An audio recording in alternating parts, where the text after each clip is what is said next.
దేశం నుండి దేవుడే ఇశ్రాయేలును రప్పించెను 6 లక్షల కాల్బలములలో. ఆ ఇద్దరు మహాభక్తులు ఇశ్రాయేలును పాలించుటకు మోషే యెహోషువకు అప్పగించెను.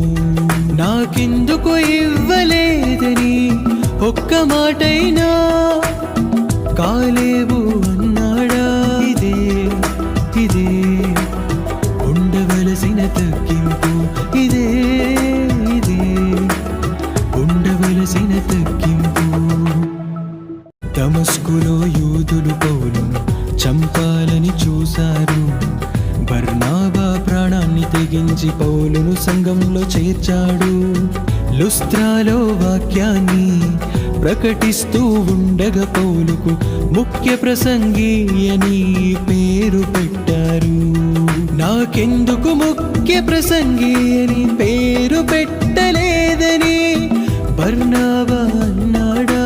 ఇదే ఇదే ఉండవలసిన తగ్గింపు, ఇదే ఇదే ఉండవలసిన తగ్గింపు.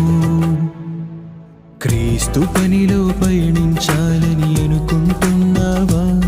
ప్రభు క్రీస్తు సేవను చేయాలని నీవనుకుంటున్నావా?